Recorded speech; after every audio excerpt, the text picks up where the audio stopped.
So let's now take a look at some of the numbers. Ashley Brewer, Jay Harris, welcome into SportsCenter. Current score right now, 79-74. There is 17 seconds left in the game. And as Jay said, 28 points with Evan Fournier leading the way. Rudy Gobert chipping in 12. But I think the real problem here is when you look at USA, Bam Adebayo with the team leading 12 points, Kevin Durant with 10, and Drew Holiday doing his part with 18. We now welcome in NBA analyst Tim Legler. Tim, shocking. I don't know if you have the words because we don't, but what is the biggest problem for what you're watching right now with Team USA? Well, there's a few things here. Let's start with the fact that, first of all, basketball is a sport that requires a lot of timing, cohesion, role definition. Very important part of basketball. And when you take a team and sort of throw it together, you have guys, joining the team really without even practicing with these guys, and now they're part of your rotation. It's just very difficult to be able to find that sort of rhythm offensively. You also don't have great role definition on this team because you end up trying to close the game with 5 guys who are used to being the primary scoring option for their teams. That makes it difficult. You contrast that with what France is running out there, which, look, they've got some NBA players on their roster, Rudy Gobert, Evan Fournier at the top of that list, but they also have great role definition. There was no question Evan Fournier was the focal point for them offensively. That's the way typical basketball teams work. So they clearly had a focus on where they were going with the ball the entire day. And then you have guys running the show at the point. You've got some big guys setting screens. You've got guys on the glass. You've got guys out there to defend. But Evan Fournier was the guy that was the focal point offensively. For Team USA, you don't really know. It's sort of a my turn, your turn type of philosophy offensively. And when the talent discrepancy is not nearly as great as it used to be, you're going to run into some problems when you play against a team that's got some NBA players on it and they have all of those qualities that I discussed with a basketball team. So we have a final score, 83-76. The U.S. men fall in their first game of the Olympics to France, but they have another game on their slate Wednesday against Iran. What can you tell us about how this team can get together, figure out those moving parts, and improve moving forward?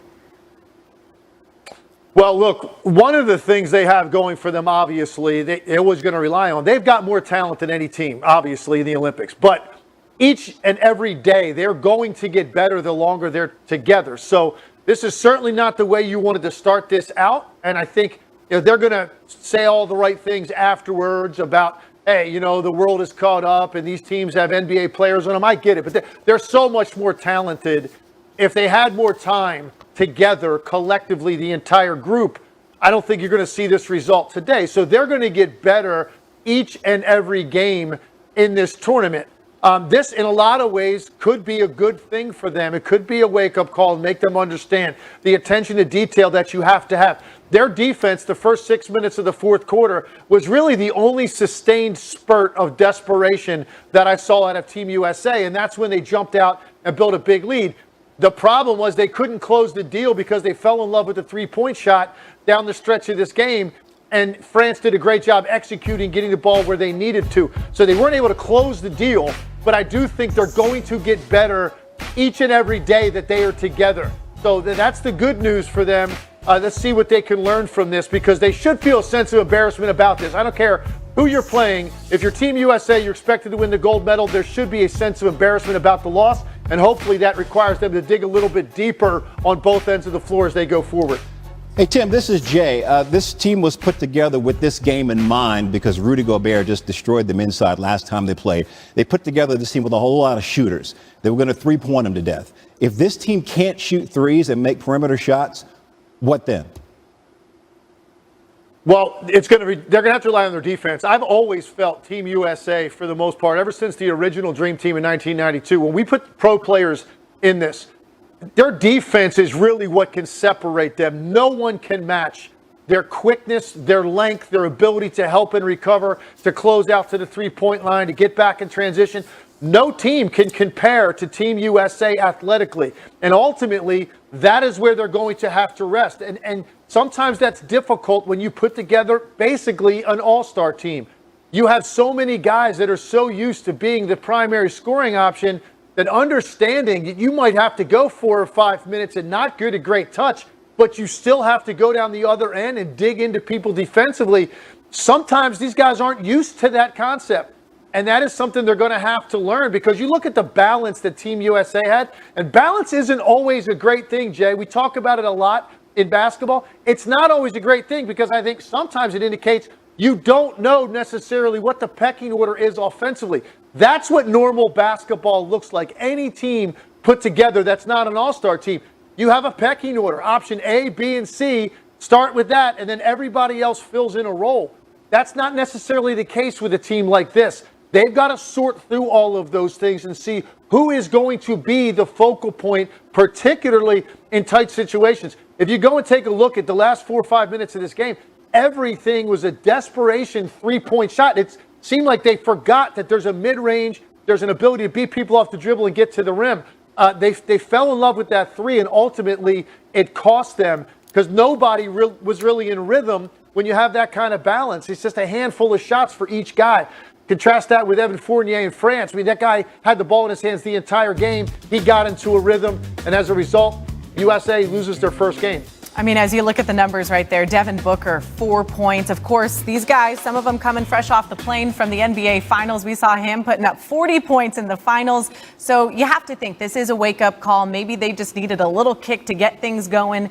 We saw that with Team USA in the women's soccer, and they came back one game to 6-1. So we'll have much more later. We're going to follow this. Brian Windhorst is going to stop by, but Tim Legler, thanks for breaking it down with The gold medal journey tomorrow against France when the men's Olympic tournament opens. The U.S. going for its fourth consecutive gold medal. The team has 3 more players on the way in Devin Booker, Chris Middleton, and Drew Holiday, fresh off the NBA Finals. And here's Draymond Green talking about the reinforcements. We could have very easily got to, when was the last game? Monday or Tuesday, Wednesday, whatever the game was, and Devin Booker saying, "Man, we lost. I'm pissed off. I'm out." Or Chris Middleton and Drew Holiday saying, "Man, we just won a championship. I want to celebrate. I want to stay home with my family. I'm out." I have tremendous amount of respect for those guys for seeing it through, seeing their commitment through, and it's on us to make sure that we do our parts in making sure that they are rewarded with what they ultimately came here for, which is to help us compete and win a gold medal. All right, let's talk about this with our NBA reporter, Brian Windhorst. Brian, Drew, Chris, and Devin, they took off for Tokyo on Friday. What's the latest on their arrival where you are and availability for Team USA? Yeah, Jay, they landed here in Tokyo less than an hour ago. It's approaching midnight here. The game against France, which is the U.S.'s most important pool play game, is Sunday at 9 p.m. local. So less than 24 hours turning around off of a very long trip. They rendezvoused last night in Seattle and flew through the night to get here to Japan. And nobody knows what to expect from them. They are, in theory, in better condition than the rest of their teammates because they've been playing, but their teammates have been in Tokyo since Tuesday and have acclimated and had a chance to shoot baskets in this arena, which is an unusual arena. The idea that they're going to come in with no practice time, throw on the jersey and play is just wild, but that is what Greg Popovich intends to do. He's admitted he doesn't know what he's going to get out of them. He may just have to roll them out there and see how they look and make a decision. But this is the bizarre Olympics that we're in and the bizarre time that we're in. This is going to happen. They're going to play for the Americans on Sunday night. All right. Again, France, Team USA, 8 a.m. Eastern time tomorrow morning. So let's go to the NBA offseason, Brian. Chris Paul has a player option to stay in Phoenix, or he can opt out and become a free agent. What's the market for Chris Paul if he does opt out? Well, so Chris Paul is on a team that's a championship contender, obviously, and he's got a $44 million contract on the table. So for him to opt out of that contract, which a lot of people believe is likely to happen by August 1st, the deadline, he's going to want those two things, big money and a chance to play for a championship contender. And there's just not that many teams that can offer both. So you look at the New York Knicks, they have the money to pay him that type of contract over a 3-year deal, which is what he is looking for, I am told. But I'm not sure where they are as a championship team. Now, he lifted up the Suns. I'm not sure. Maybe he can lift up the Knicks, but it's questionable. Then you have a team like the Lakers, who absolutely would love to have him as a point guard, and they absolutely are a championship team.